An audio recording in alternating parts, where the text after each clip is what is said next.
Tonight, John chapter 6.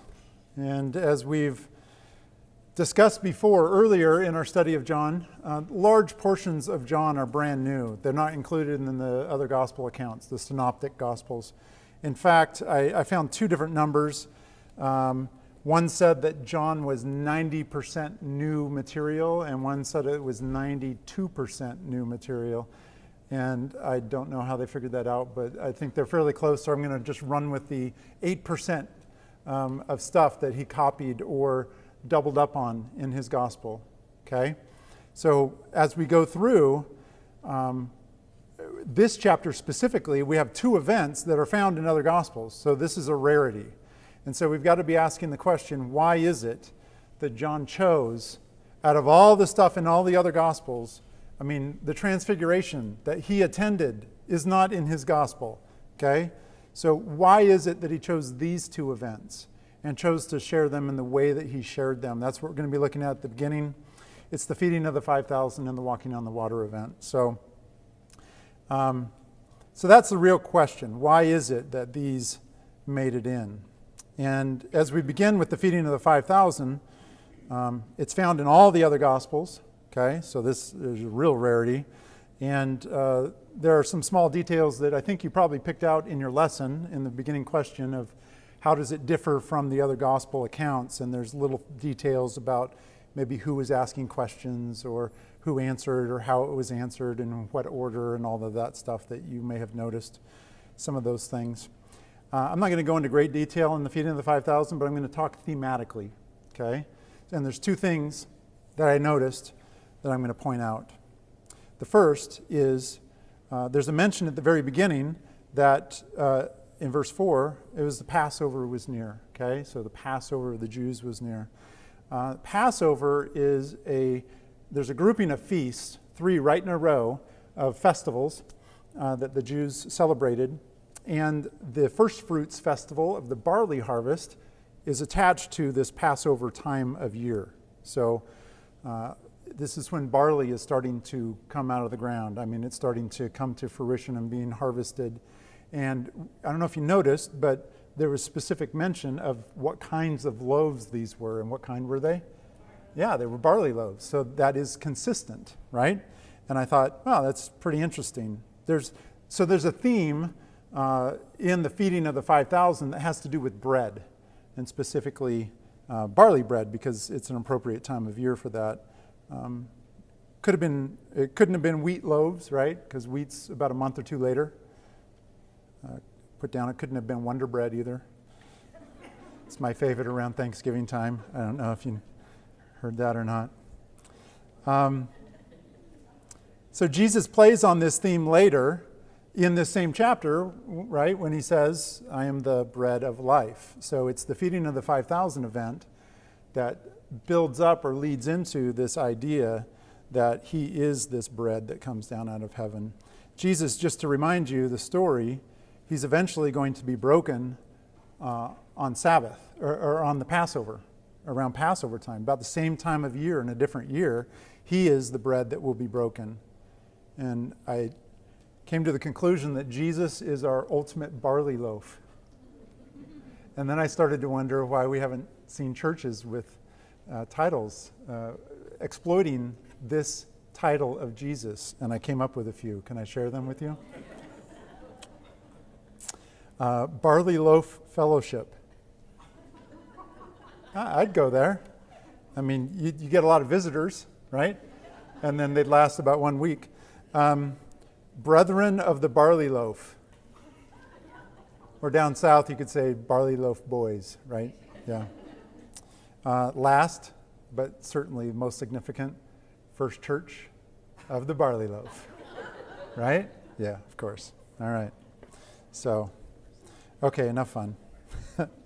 So there's this theme, this bread theme. Why does the feeding of the 5,000 make it in? Why is it part of that exclusive 8% in John's gospel that's also mentioned elsewhere? It's because he's beginning to develop a bread theme.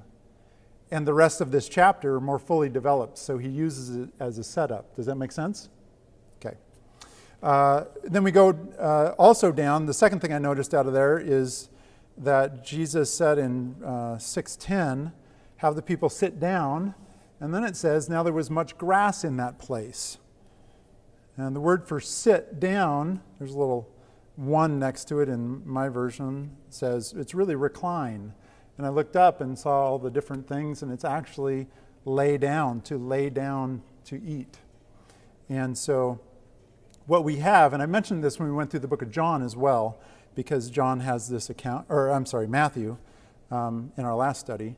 But Jesus, in the springtime, there's a lot of grass there. It would have been very green because coming out of the winter into the spring is the wet time in that part of the world. And so here is Jesus asking people to lie down in a green pasture, right? And what does that imagery bring to mind, right? It's Psalm 23. And the Lord is my shepherd, okay? I shall not want. He doesn't come out and say it, but he's asking people to lie down in a green pasture. And this is important. Why? Because later in the book of John, when we get to chapter 10, there's a whole fully developed motif about Jesus being the shepherd and the gate for the sheep as well. Okay? So I believe this feeding of the 5,000 does a couple things thematically, and that's why probably John decided to entertain including it in a pretty exclusive book where he doesn't entertain that very often. Okay? So there's this shepherd theme, there's this bread theme. And as we go, I want to just keep track of our cast of characters because it's pretty easy early on in the chapter, and then it gets really confusing later on who these people are and who he's talking to and what's going on. So far in the cast of characters, just coming out of this first episode, we have the crowd that's mentioned in 6:2, large crowd, and also again in 6:5. Okay. They're also referred to as the people in 6:14. The people saw a sign. So there's a crowd of people, kind of nondescript, just everybody. And then his disciples are mentioned, right? In 6:3, 7, 8, and 12 again, his disciples. This would be referring to the 12, okay? So coming out of that, we kind of have our cast of characters set, and let's see what happens as we go on. The second episode is the walking on the water, right? John 6:15 through 25. So the question is, again, this is one that's repeated, right? So why is it that John is including this in his gospel when he didn't include so much else? And I suggested, if you saw my sermon on Sunday, right, John 5 sermon, I suggested in the beginning part of that there's a water motif or a theme in the book of John. And on that last video, I walked you through all of the first 7 chapters of the book of John and said how John brings up water in every time. And Jesus has this relationship with water where he uses it as a symbol to represent something not just in the physical world, but in the spiritual realm. It's a symbol for the Holy Spirit, ultimately. Okay? We see that all throughout. And so this would be that water event in this chapter that would continue that theme. That's one thing that's going on here, I think. But I also think there's a subplot going on. Leave it to me to come up with a subplot, right? Okay, so in this episode, what we have is in John 6:18, it said the sea began to be stirred up because of a strong wind that was blowing. And so let me put it this way. John goes out of his way to include an episode about water and wind. Does that sound familiar for those of you that have been with us? The wind in this story, for me, kind of stirs up a memory of a conversation, right? And what conversation is that? It's one that Jesus had with Nicodemus back in John chapter 3. And when we went through that, we mentioned that every time you see the word spirit, that could also be translated wind, right? That's an acceptable translation. So it was a choice to go spirit this direction. But this conversation that Jesus has with Nicodemus in chapter 3, verses 5 through 8, talks about a wind that blows where it wishes, and you hear the sound of it, but you can't quite tell where it's coming from, right? And it may impede your progress at times and stop you from going where you think you want to go, and right, for other purposes. And this is exactly what we see in John chapter 6, is we have a windy, watery event. And do you remember down in John 3:13, there was a riddle that Jesus answered? Okay? I don't know if you remember this. No one has ascended, when he said this, he's answering a riddle. No one has ascended into heaven but he who descended from heaven, the Son of Man. That's the answer to the riddle. And do you remember where the riddle was? It was in Proverbs chapter 30, verse 4. Now this is important because I'm going to suggest that John 6 is also answering this riddle as well to a different group of people. Who has ascended into heaven and descended? Who has gathered the wind in his fist? What does that mean? Is that even possible to gather the wind in your fist? Well, it's not possible for me. But if you were able to, what does that mean? You have control of the wind, right? Who has wrapped the waters in his garment? Okay, when I try that, I just get really wet and drowned, right? Okay. Who has established all the ends of the earth? What's his name or his son's name? Surely you know. That's the riddle, and it's not answered in the Proverb 30. But Jesus answers it in the discussion with Nicodemus, and how does he answer it? Well, if we go back, he answers it, no one has ascended into heaven, but he who has descended from heaven. Do you see the ascension and descension? The Son of Man, that's his name. It's not his name, but it's his son's name, right? So, with that reminder, as we come into, back into John chapter 6,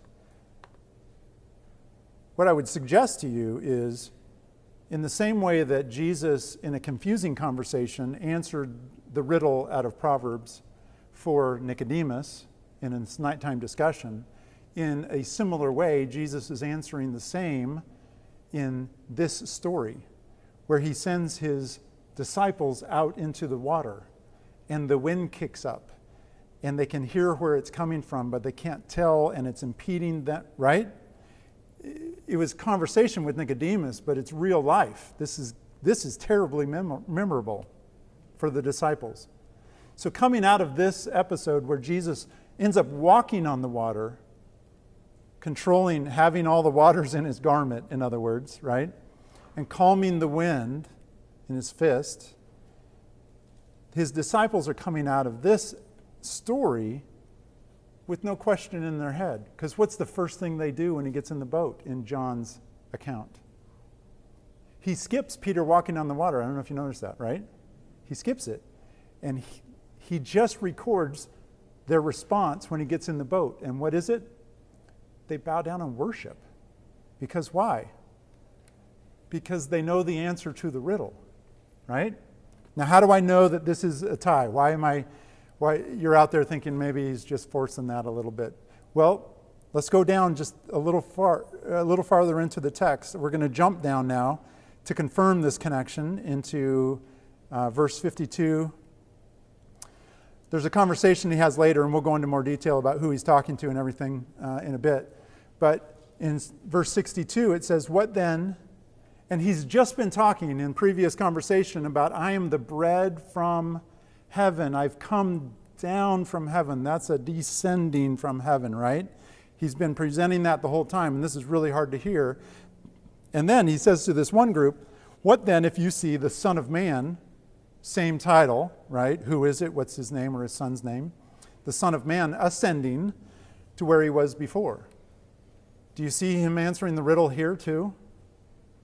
He's going back. That would have been a well-known question that was left open in the Old Testament, and Jesus is here answering it. And then notice what he follows with. It's the Spirit, or I would suggest a different translation, may be better to understand the original context. It's the wind who gives life, right? It's coming straight out of, it's the wind who gives life, and the flesh profits nothing. It's that wind and flesh discrepancy that he had in the Nicodemus conversation as well. Okay? So, I think this watery, windy event is here to more fully develop the water theme that he has going throughout, but also to continue the windy, watery theme that he began in chapter 3 with Nicodemus, and that he answered the riddle for Nicodemus, and now he's answering it through this event for his 12 disciples. And through that confirmation, it's these 12 that are going to be the 12 that convince the rest of the world that he is the answer to the riddle. So it's pretty important that they get it rock solid, and I think it's this event that does that for him. I believe that's why it's part of the 8% for the disciples' benefit. So, cast of characters. Where are we at after the second one? Well, we still got the disciples. They were obviously in 16 and 22. They're in the boat. And then there's a crowd that follows, right? So it's the crowd. It's part of the crowd. It's not the whole crowd, even though it's called the crowd. It's not the whole crowd. And how do I know it's not the whole crowd? Well, I'm deducing it from the fact that there were a few small boats that they all got on to go across. And if there's 5,000 men, not including women and children, there's likely more like 10 to 20,000 total people. And I don't think you're going to get 20,000 people across part of the lake on small boats. That would take a long time. So there's at least a portion of the crowd that makes it across. And they go to Capernaum, right? And so we still have crowd. It's not the whole crowd, but it's part of the crowd. And it's a carryover from the feeding of the 5,000 crowd. And it's here where the cast gets a little bit messy as we go further into the chapter. Let me just show you the chapter headings for the NASB. And I don't know what, I didn't check NIV or any of the other translations, but let me just show you. So in 26 through 40 verses of chapter 6, it's the words to the people. So Jesus is talking to the people. That's how they're referred to. And then in 41 through 58, it's the words to the Jews, because all of a sudden, therefore the Jews were grumbling. And we're not quite sure where these Jews came from because they haven't been mentioned before. And it seems like he's still talking to the crowd, so maybe they're just a subsection of the crowd, okay? And then in 59 through 65, he's got words to the disciples. And it sounds almost like the 12 disciples, but it has to be more than the 12, because at the end of this, he continues to talk, and several of the disciples don't follow him anymore, but the 12 are still there, right? So in verse 59, when it says the word to the disciples, this is a larger group of disciples than the 12 that included the 12, because they were there. They continue the conversation right after this pericope, but it's a larger group, distinguished differently than the Jews, maybe still part of the crowd. Does that make sense? Okay, so the cast is getting a little complicated because he doesn't come out and say, oh, in the crowd there were also this group and there was also this group, and now he's talking to that group, but here he's only talking to this group, and right? So it gets a little confusing. And then we go to the last section, 66 through 71, and it's titled Peter's Confession of Faith, but it's really the 12 disciples' confession of faith, because of the way it's said. Peter answers, but he's answering for all of them, okay? So, except one, right? And Jesus makes that distinction, all but one. So, who's in the crowd? Let's jump back up to verse 26. I'm going to walk you quickly through. We're not going to do a ton of walking through each verse, but I want to point out some things, and I'm going to suggest to you a way that I have been reading this for about 15 years that is, surprise, surprise, maybe a little different than other people, right? Okay? So this may not be the way that you've understood this or have read this in the past. Just expect you to entertain the idea and go home and try and process and see if it makes sense.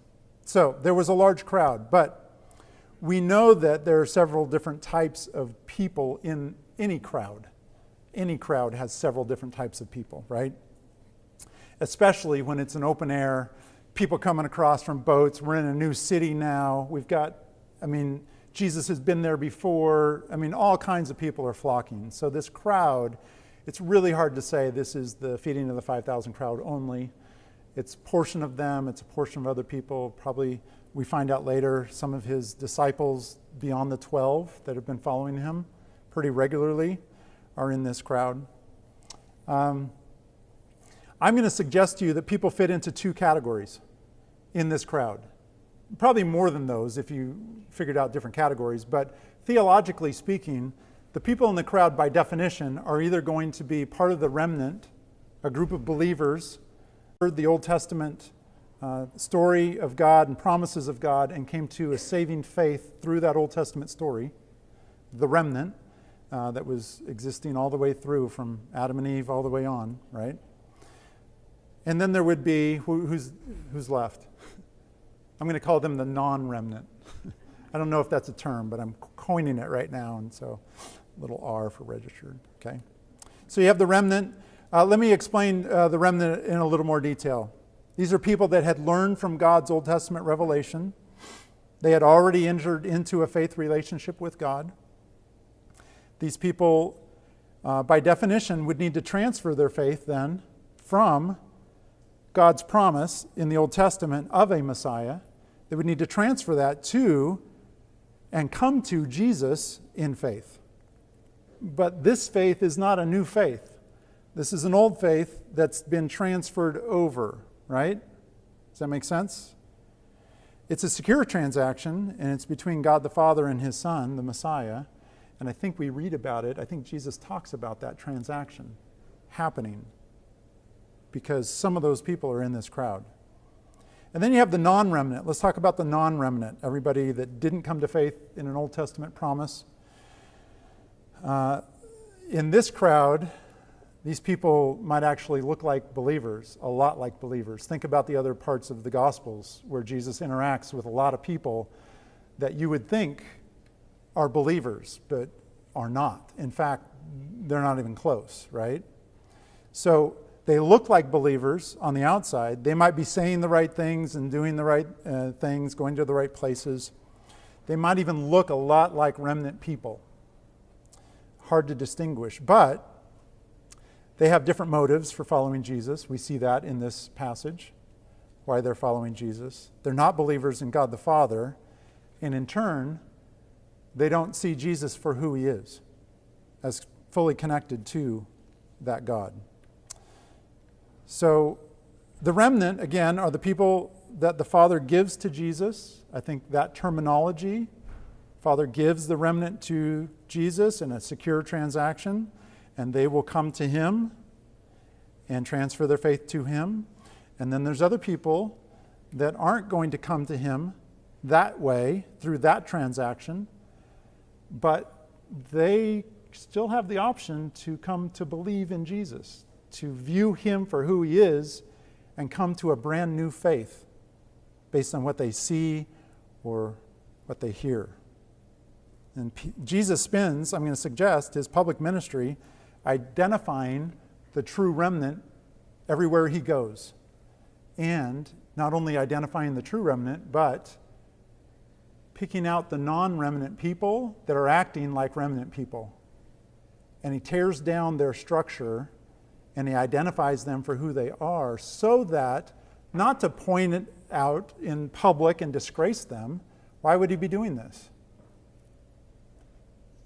Because he has a heart for who they are. And if he lets them continue to believe that they're saved doing it the way they're doing it and it's not going to save them, that's the worst thing he could do, is just stand by. So part of his ministry is identifying the true believers and tearing down the faith structure of those that don't have a true faith, so that they know who they are, and so that they then have the opportunity to hear possibly what Jesus has to say and come to a new faith, a brand new faith, a saving faith. Let's see how that plays out in this little interchange. Again, not going to go into great detail. I'm actually going to skip down to verse 35. And it's here that I think we have in a chiastic structure. So you remember chiastic structures that start with an A and go to a B and then end up in a C, the middle, the most important. and then it's a B prime on the other side that goes with the B, and then it's an A prime that goes with the A. That structure, I believe, is what Jesus uses in the conversation to identify in this crowd of people that have come from several different places, some of them true remnant believers and some of them, most of them, not. We see that by the end. Most are not following him by the end of chapter 6. So, how does he say this? He says, I'm the bread of life. Okay? I'm the bread of life. He who comes to me will not hunger. Now, in my definition, he who comes to me, who's that describing? That would be a remnant believer, the people that come to him, that are given to him by the Father. Okay? So that's the terminology I want you to zone in on. He who comes to me will not hunger. And then he says, he who believes in me will never thirst. And you might have read this as describing one people, synonymously parallel statements, but it could be that Jesus is describing in this group of people the two theological groups that we know exist. We don't know who they are, but Jesus does because he knows their heart. He knows who believed before, right? And who didn't. He even says that. So, if that's the terminology, let's follow it through, the chiastic structure. I think you can maybe see 36 is in blue. That's going to be our A. But I said to you that you have seen me and you do not believe. Who is that to? The remnant or the non? That's to the non-remnant, right? They've seen him. They didn't see him for who he is. Okay?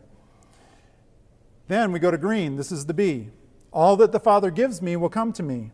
And the one who comes to me will certainly, I will not cast out. Who's that to? That's the remnant. In the crowd. He's having two conversations with people he knows, but nobody in the crowd knows that they just hear him talking to him or her, right, in the crowd. All that the Father gives me will come to me. And then we get to our C, verse 38. For I have come down, this is the main point of this chiastic structure. I have come down from heaven not to do my own will, but the will of him who sent me. That's the main point. That's why I'm here. The will for the remnant and the non-remnant believer people. And then he chiastically comes out the other side. He's going to talk to the remnant first. This is the will of him who sent me, that of all that he has given me, that all the Father has given, right? I lose nothing. It's a secure transaction, in other words. There's nobody that believes true faith in the Father's promise that is going to get lost in the shuffle to the Messiah. I lose nothing, but I raise it up on the last day. And then we get to our A prime. For this is also the will of the Father, right? That everyone who beholds the Son and believes in him will have eternal life, and I myself will raise him up on the last day. I think this is the way we're supposed to read it, because he then goes into a long conversation, and it begins with the Jews next, right? Words with the Jews are next. Who the Jews end up being? Remnant or non-remnant? They don't believe, and he identifies them as such, okay? So, therefore the Jews were grumbling, and see what he says. I'm the bread that came out of heaven. That's that center point in his chiastic structure. That's why I'm here. I'm to tell you this. And they were saying, I think we know who this is, and it's not, how's he saying they came down out of heaven? They're not getting it, right? And then Jesus says something very interesting. Don't grumble. Don't worry about it. All that the Father gives me will come to me. You've seen me, and you're not coming to me. So that puts you into a theological position. You're not a believer in the Father before I got here, and you're not recognizing who I am, but you have a chance to come to faith. You have a chance. They're looking for a sign, right? They come asking, what sign will you show us, right? Well, over in Matthew, Jesus says in chapter 12, this perverse generation, the one that has thought they're following God but really aren't, they seek a sign. This is what he says in Matthew 12. But no sign will be given to them, except one. Do you remember? The sign of Jonah. For just as Jonah was 3 days and 3 nights in the belly of the great sea monster, so Jesus will be coming forth from the grave. And that is the sign for the non-believing people that think maybe they are believing, that's the thing. It's when that happens that you will have your chance to see me for who I really am. Because for Jesus to come and say I'm Messiah, that's confusing before he does what he does, right? Everybody thinks he's going to be a king. The crowd tries to make him king, so he disappears and slips away, right? Being Messiah before the resurrection is very confusing. But after the resurrection, it's that sign that can spark new faith, even in people that thought they were religious before. And the cool thing is, it's that same thing that can spark faith today. That's what got you here. It's what got me studying so much, right? It's that event that brought me to faith. So, the words to the Jews. I'm concluding, based on the conversation, they need to believe. They're in that group that won't come to him, they won't be handed to him by the Father because they're not the Father's to give. Because they've never come to faith in the Father's promise. So they're not coming via that route, but they have the chance to come through faith. As we go further down, he continues the conversation. He gets a little more in depth about eating his flesh and drinking his blood. This is going to be very offensive to the Jewish population, right? So what Jesus is doing is he's using symbols, obviously. He's not offering them to actually eat, part of flesh. Because that's the question. How is he going to give us part of his? That's weird, right? That's gross. That's unclean. He's using this as a symbol for consuming his theology and his spirit that he's going to offer and becoming totally consumed by who he is in a spiritual way. But he's saying it in such a way that he's making himself a stumbling block. Let me say that again. He is purposely stating this in such a way that the people that don't get it are really not going to like it. Right? And he's making them stumble on him. We see that later in the New Testament. So, these things he said in the synagogue as he taught. So we're now down to the disciples. So what I'm suggesting is this group of Jews that we just got out of is a group of non-remnant people. I think the text pretty clearly identifies them as non-believers. Now we're going to disciples. In this close-knit group of disciples, these are the people that have been following him around and listening to his teaching. What we're going to find out is, even within this group, there are non-remnant people.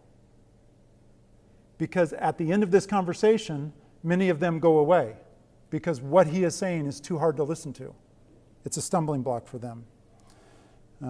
But he says in verse 61, does this cause you to stumble? That word for stumble there is, it's actually the word for, does this cause you to lose your faith? Another way would be, does this cause you to reject your faith? He's asking people that have been following him closely, is what I've been saying causing you to reject your faith or lose it? And then this is where he solves the riddle. Do you see it? It's with this group of people that he says, I'm that answer to the riddle in Proverbs chapter 30, verse 4. He doesn't say it that way because the numbers weren't there yet, but yeah, okay. What then if you see the Son of Man ascending? It's the Spirit, it's the wind that gives life, and the flesh profits nothing. The words I have spoken to you are of the wind and are of life. Continuing that theme. But there are some of you that don't believe. Jesus is talking to the larger group, not just the 12 are there, but the larger group of disciples, and he says, there are some of you that don't believe. I know one of them is because I picked him, right? Judas, he's in the smaller group. But there's a lot of other people here that don't believe. And it says, as a result, many of his disciples withdrew. This isn't the 12, and we're not walking with him anymore. So Jesus said to the 12, do you not want to go away also, do you? You don't want to go away also. And Peter answers on behalf of the rest of them, and he says, where are we going to go? We were in the boat. We saw you walking on water, catching the wind in your fist. We've got nowhere else to be, no matter how hard it is or how much you're trying to cause us to stumble over what it is you're here to do. Even if we don't fully understand it, we're on board. And we have believed, listen to how he says it too. We have believed and have come now to know that you are the Holy One of God. I believe a way we can understand this is they had been taught by God the Father, they had believed in the past, and now they have come to know that he is the one that God the Father was promising. And he says, I chose you all, but even one of you in the tight 12, there's still the two groups, the true remnant and the non-remnant. Okay? And I think that's how we come out of chapter 6. I've been reading it that way for a while, and it makes more sense than any other reading I've come across. Because I don't know if you were confused going through this, but there was a lot of hopping back and forth, and it was hard to keep track. And I think this is one way. This is the way that I have found that it makes a lot of sense theologically.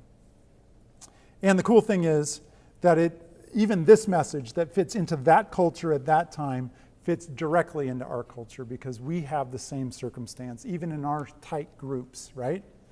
Even in the people that we think, oh, they're definitely, how many times has it been where it's like, wow, I thought, but maybe not, right? Based on circumstances that happen, stumbling stones that come across in their life, right? And so I think the message that we can take away is, let's not just assume on outward appearances. Let's just not assume about anybody.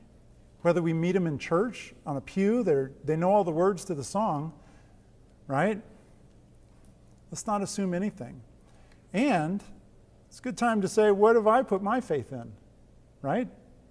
Because maybe I've just been playing this dance too and getting away with what I thought was the thing. Let's go back to Scripture and see what Jesus has to say. Let's pray. Dear God, thanks for chapter 6, as long as it is and as confusing as it is, and with all the different episodes.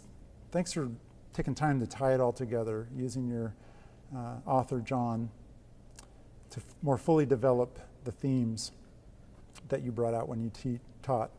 And God, I just thank you also for the relevance to today. Give us new eyes to see the people around us, the people here at church, the people outside. Let's not assume anything about them, and let's just assume everybody was created by you and was made to be a reflection of who you are. In Jesus' name, amen.